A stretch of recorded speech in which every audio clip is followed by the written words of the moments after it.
The Equitable Life Assurance Society presents This Is Your FBI.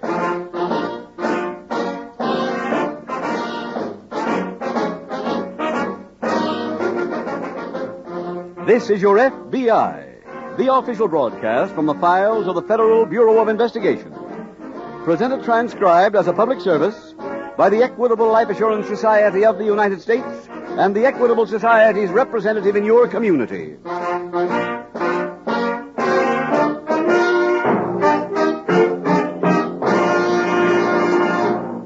Tonight, in the middle commercial of this program, I'm going to give some extremely timely and useful information on a type of life insurance protection you may never have heard of before. It's a very flexible policy known as the Equitable Society's Full Freedom Plan. Full freedom? Just what does that mean applied to life insurance? Well, that's a very good question, and I'll answer it in about 14 minutes. Please listen carefully for complete details on the Full Freedom Plan of the Equitable Life Assurance Society of the United States.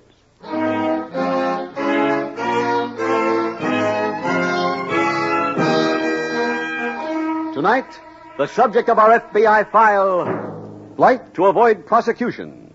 Its title, The Cross-Country Fugitive.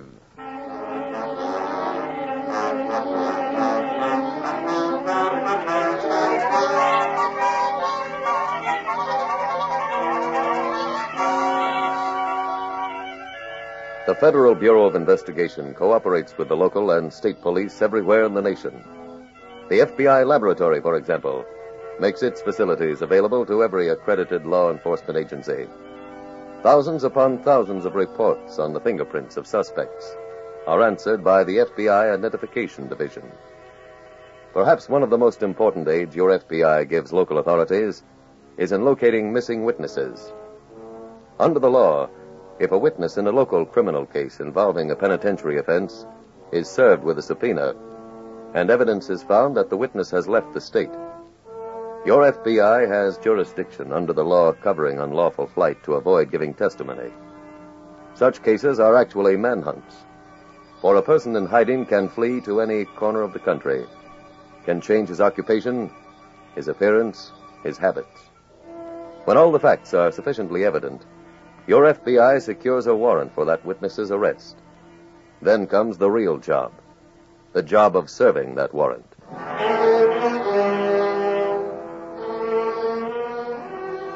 Tonight's file opens in an FBI field office in a western state. Agent in charge Bishop is at his desk when Special Agent Jim Taylor approaches. You sent for me, Mr. Bishop? Yes, Taylor. I've got a job for you. How are you coming on that report? Almost finished. Good. I'm putting you on a surveillance. When you were in the Boston office, did you run across a hoodlum named George Tracy? No, not directly, but I know who he is. Well, Tracy comes up for trial next week. This time, the police think they've got a case that'll stand up. Oh. How does this office fit in? Well, the case depends on Tracy's former bookkeeper, a man named Harry Lander. Uh-huh. He was subpoenaed and came out west someplace. With Lander, Tracy can be convicted. Without him, there's no case. Boston have any idea where Lander might be? No, but they've got information that a hanger-on of Tracy's is delivering some money to Lander to keep him under for a while longer. Oh, I see. The hanger-on's name is Leo Parker. Leo Parker. He flew from Boston to Omaha, then switched to a bus. An agent from the Omaha office is on the bus now with Parker. He'll turn him over to you. When did they get in? Tomorrow morning at 8:30. Agent's name is Jones. We have any pictures of the witness? No, but here's a complete description. Thanks. How long shall I stay with Parker? Till you find Harry Lander.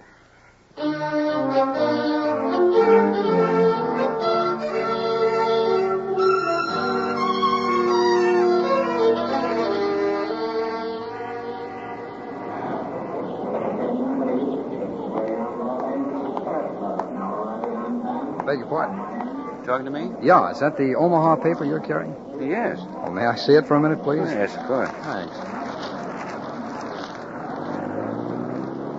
Jones? Uh-huh. Taylor. Got a match? Yeah. Yeah. Over my left shoulder. Ticket window. Camel's hair coat, brown hat. Yeah, I see. You gotten anything? Not even hello. He's got his ticket. He's heading back toward the same bus you got off with. He's yours, Taylor. Okay, I better get my ticket and climb aboard.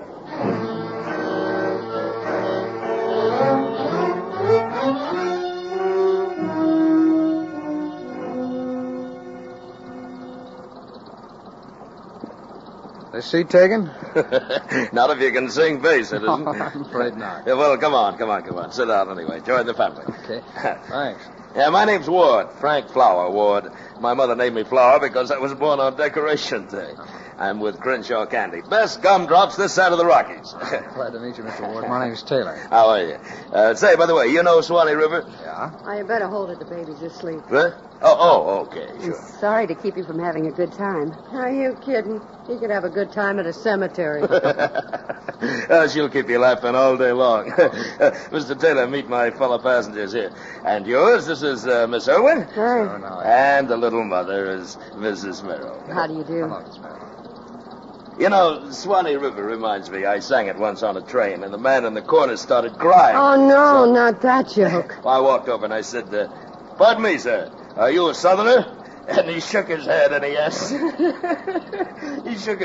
answered, no, I'm a musician. We got another 200 miles of this. Oh, look, the little fella's away. All right, honey, all right. Here you are. A nice warm bottle.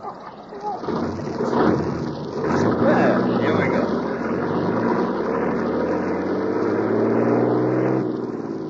Hey, laughing boy, how about some canasta? Oh, sure thing. One thing, though, no more stale jokes. Huh? Come on, Taylor, you be my partner, right? Well, I don't know the game, thanks. How about you, mister? I'll switch seats if you want to play. No. Hey, he can talk. What's that? Oh, we've been riding with him since Omaha, and this is the first word he said to anybody. I got enough friends now. Yeah? How'd you like to play to an audience of guys like that? No wonder I've been laying off. Say, did you ever hear the one about the fellow who went to the employment agency? They asked him if he wanted a job at the Eagle Laundry. And he turned it down because he didn't have any experience washing eagles. Yes, that's the one. Mr. Ward, I never thought I'd come to this, but please sing. Well, all right. Prepare for bombing. Away down upon the Swanee River, far, far away.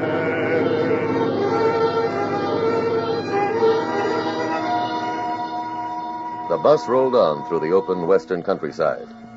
A little past noon, it reached a small city and stopped at a combination hotel, coffee shop, and gas station.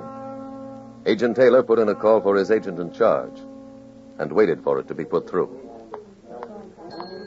Hey, aren't you putting on the feedback? Oh, after my call goes through. Oh, you using the booth? Yeah, but I won't be long. All right. I had to call my sister. She's waiting for me in Melrose. Driver says we'll probably run into some snow, and it could delay us. Yeah. It's just my luck. Yeah, we do an act, my sister and me. We've been laying off since old man Mose was a juvenile. We finally get booked in Melrose, and it looks like I'll blow it. Oh, pardon me, will you? That must be my call. Oh, sure, go ahead. Hello? Bishop talking. Oh, this is Taylor. We're in Linwood, stopping for lunch. Any progress? No, I haven't been able to get Parker into conversation. Any idea yet how far he's going? No, none at all. He's been buying his tickets from one stop to the next. You think he's suspicious? Yeah, he hasn't given any sign of it. Where's your next stop? Mountain City. We're due in there at 3:30. I'll report from there if I possibly can.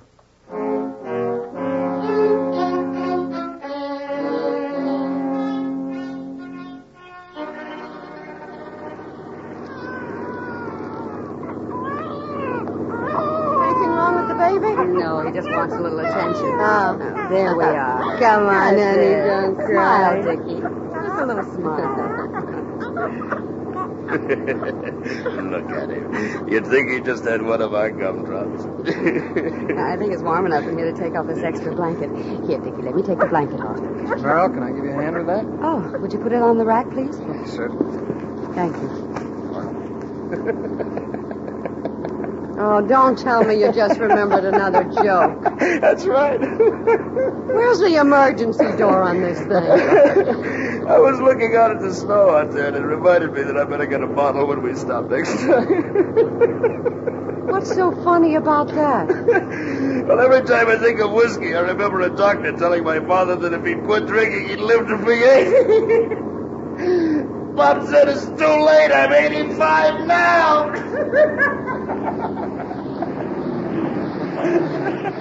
Oh, what's happening? Who are we stopping for?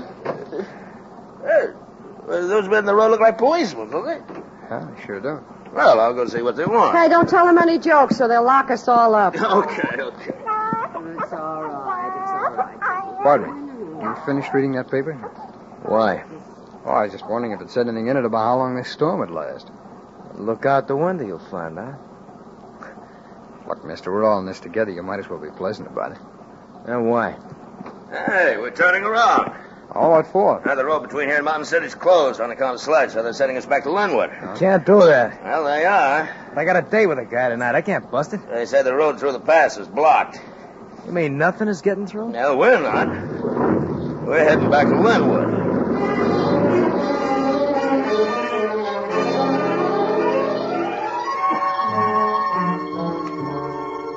So once more, the bus pulled into Linwood, to the combination hotel, coffee shop, and gas station. Again, the passengers piled off through the snow and into the hotel lobby, just as they had done less than an hour before. One other thing was repeated.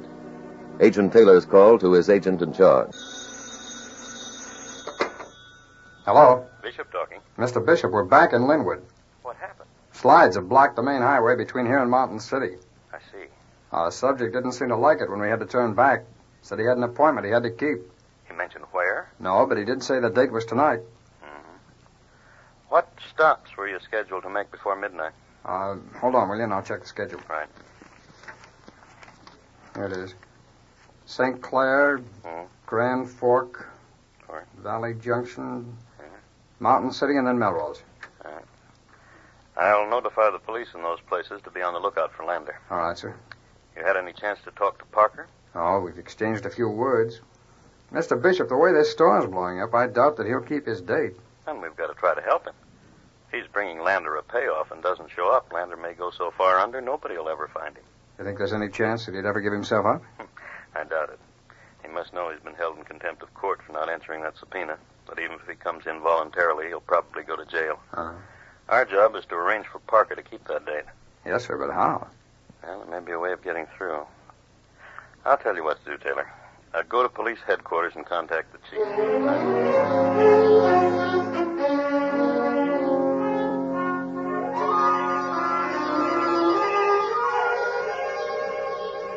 So this woman asked, does this taxi stop at a hotel? And the driver says, no, we keep it in a garage. Pardon me, Mr. Ward. Oh, you don't think that'll stop him? Now, look, I have something to say to all of you. Uh-huh. I got in touch with a friend of mine who lives here, and he thinks he might be able to get us through. He's lining up some transportation for us now, so who wants to take a chance? What kind of a chance is it? Well, if we get stuck on the road, it'll be rougher than it is here in the lobby, but if we make it through the pass, you can continue on to wherever you're going. I'd like to go. I've got to get through to Mountain City. My husband's being shipped overseas tomorrow, and he's never seen the baby. Well, I'll be glad to take you, Mrs. Merrill. Thank you. That's all right. How about you, miss? Oh, sure. If I don't get to Melrose tonight in time to do the first show, we'll never get another job. Okay. Mr. Ward? Nah, I think I'll stay here. I ain't got as much chance of selling gumdrops one place as another. And if I'm not going to sell any, I'd rather be warm doing it. How about you? You talking to me? Yeah. You said you had an important date to keep. You want to come with us? Well, do you? Yeah. Come in.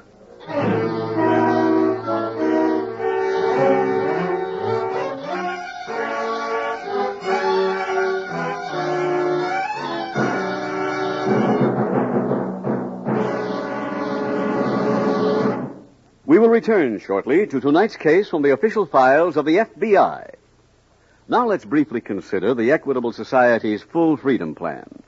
This is a type of life insurance protection you may never have heard of before. A kind of protection that may be an ideal answer to your personal insurance problem.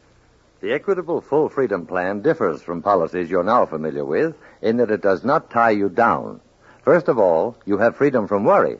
from worry about how you're going to keep this policy in force in future years. With an Equitable Full Freedom Plan, you need not worry how this plan is going to fit into your budget, now or in the future. That's because this plan provides for a make-up-your-mind period of 5 full years. During that period, your payments are geared to your present income. Now let's see what happens in 1957, at the end of that make-up-your-mind period. Well, that's when you take advantage of this plan's second freedom.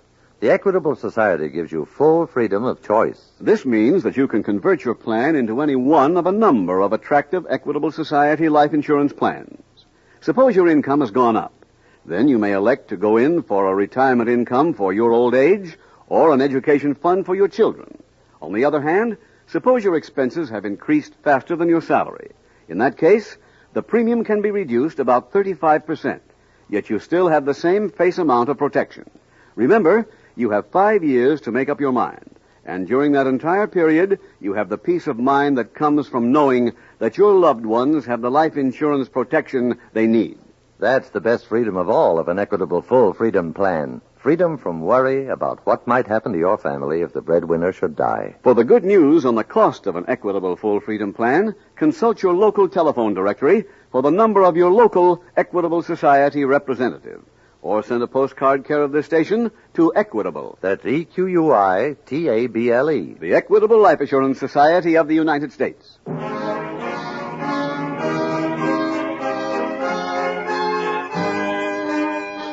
And now back to the FBI file, The Cross-Country Fugitive.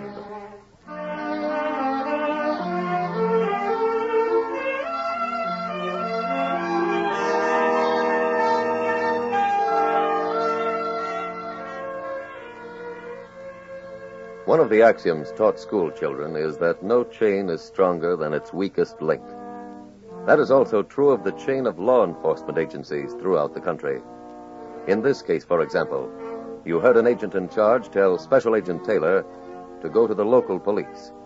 That happens in many cases, for FBI cooperation with the police is a two-way street.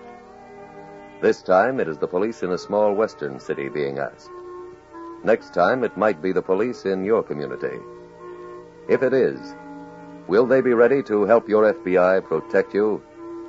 Will they have the manpower, the facilities, the training to enable them to cooperate?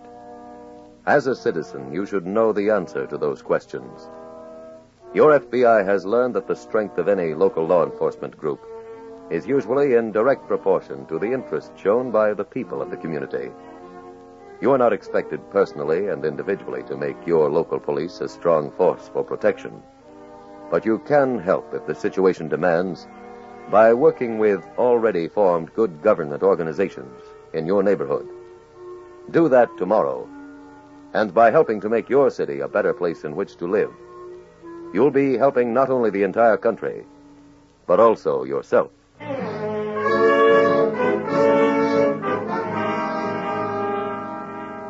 Tonight's FBI file continues as Special Agent Taylor enters the office of the local chief of police. Oh, come on in, Taylor. Thank you, Chief. I've been waiting for you. Your agent in charge called a few minutes ago. Oh, then you know the problem. Mm-hmm. You want to get through the pass. I've got to get through.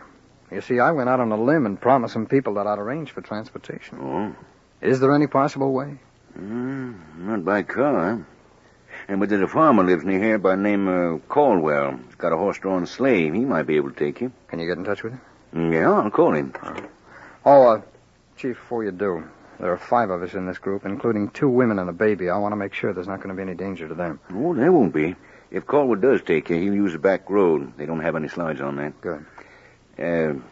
You pardon me asking, but why'd you invite women? Oh, I didn't want to make it too obvious to Parker. Oh. Well, I'll get Caldwell on the phone. See if we can go.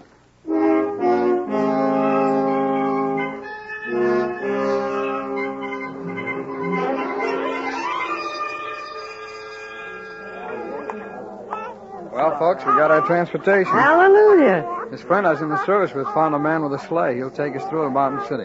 Miss Taylor, I've changed my mind. I think I will go with you if you don't mind. All right, Mr. Ward, that's fine. You go get your things ready, and I'll tell the others. Huh? Yeah, good. Are we ready to go? Well, not yet, Mrs. Merrill, but we will be soon. Oh, that's wonderful. Will you pardon me? I've got to tell that other man who's going with us to get ready. You mean the man in the brown coat? Yeah. Oh, you don't have to bother about him. Oh, why not? He went out to find his own transportation.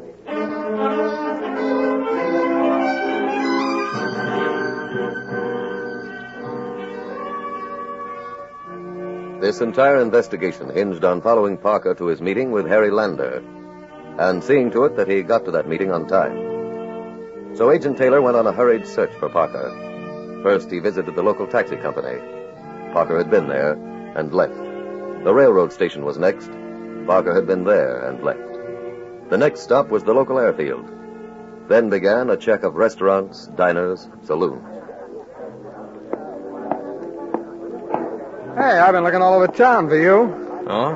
Why? I've got transportation. Look, Mac, I've been around town myself. Nothing is getting through. Well, I've arranged for a sleigh. The driver says he can get through the pass using the back road. Yeah? How'd you come up with him? A friend of mine who's in the Army with me lives here. He found this farmer. What's the tab? $5 a man. We're cutting it up. This don't figure. Well, why not? What's in it for you? Nothing. Then why'd you knock yourself out looking for me? You gotta have some angle.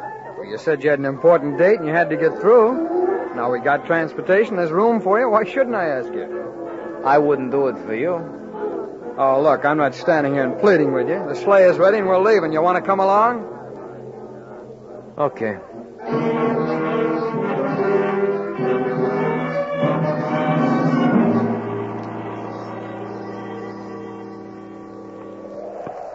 Come on there. Get up, boys. Up now. Come on. Well, look what I found in my pocket. My bus ticket. I forgot to turn it in back there. Oh, they'll redeem it in Mountain City, Mr. Ward.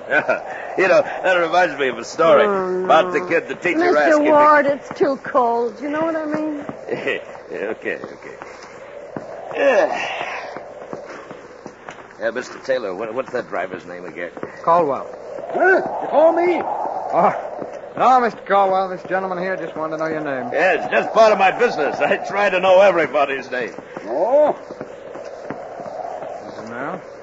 You know, it looks like the baby's enjoying the ride. Yes, he likes to nap in the fresh air. How can he sleep in this cold? He's got 6 layers of clothes Mr. on. Caldwell! Yep. You think we'll get through all right? Ain't missed in 30 years. The horses aren't that old, are they? Not by a darn sight. Well, they move like they are. Huh? Can't you get up any more speed? Wouldn't do no good. Why not? Horses run now, they'll walk later. Better off letting them go the way they be. What time you think we'll hit the pass? No telling. I'll pay you an extra 50 if you make those nags gallop.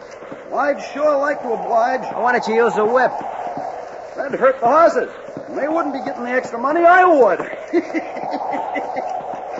Another comment. Get up there. Come on, boys.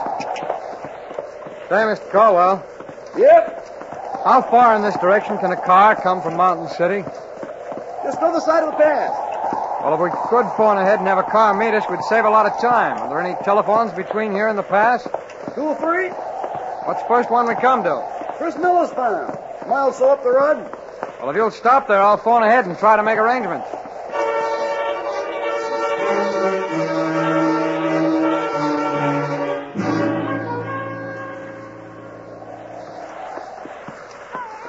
Oh, that's all right, Dickie. You talk to me. Tell me all about it. That's it. Hey, shouldn't we be seeing penguins? Hey, farmer. You mean me? Yeah. You said we went through the pass. We did. Where's that car? It ain't my affair. The driver said he'd come out as far as he could. It's after 4:30 now. I know. Farmer, how far is Mountain City? Oh, 50 miles or so. Is that where your appointment is? Mountain City? Yeah. In this weather, it'd take us till 6 o'clock to get there if this was a car. And it ain't. I'm almost sure of that. You know, I'm in the same spot you are.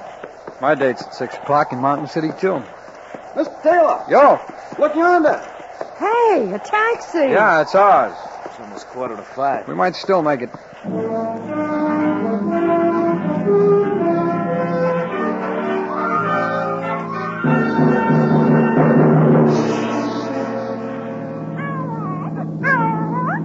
Yes, Richard, we're going to see Daddy. Look at him smile. 6 o'clock. Yeah, I know. There's the hotel. Oh, thank goodness. Oh, Mr. Ward, you going to keep the cab? Yes. We're both going on to Melrose. Oh. Here we are. Hey, let me out. Hey, take it easy. Well, keeps his record clean. I think Rich is trying to say goodbye. Huh? Oh, yeah. Right. Goodbye, honey. Oh, Goodbye. Goodbye. Here, this will take care of the cab up to now. Oh, thank you. So long, Mr. Taylor. Bye, Miss Irwin. Bye, Miss Merrill. So long, Bye. Mr. Walker. Thank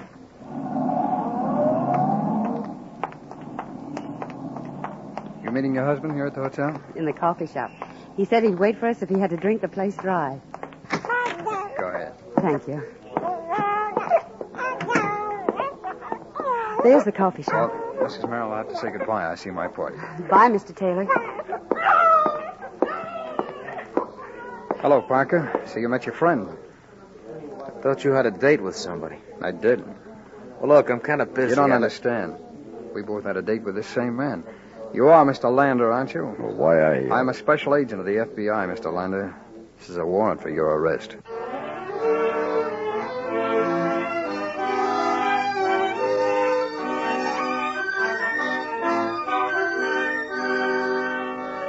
Lander was returned to testify at the trial of George Tracy, who received a substantial prison sentence.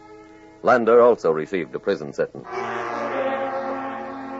Perhaps no better example is needed than tonight's case from the files of the Federal Bureau of Investigation to show the lengths to which your FBI goes to ensure the proper workings of justice. Occasionally, a case comes along so simple it can be handled without having an agent leave his desk.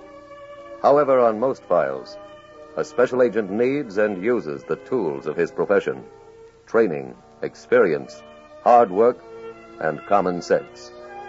Those are the primary weapons of every member of your FBI. The weapons by which they do their job of protecting your property, your lives, your freedoms.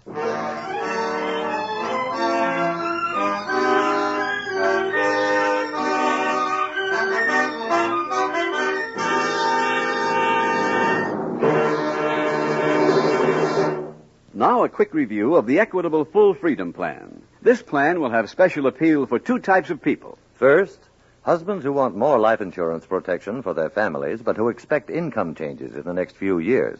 For such a man, that make-up-your-mind period of 5 years is a real lifesaver. This plan is also made to order for people who in these uncertain times are not sure just what their life insurance needs will be in a few years.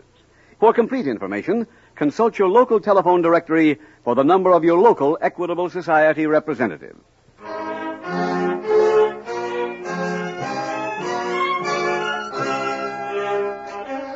Next week, we will dramatize another case from the files of the Federal Bureau of Investigation. Its subject, kidnapping. Its title, The Corruptors. The incidents used in tonight's Equitable Life Assurance Society's broadcast are adapted from the files of the Federal Bureau of Investigation. However, all names used are fictitious, and any similarity thereof to the names of places or persons living or dead is accidental. Tonight, the music was composed and conducted by Frederick Steiner. The author was Jerry D. Lewis.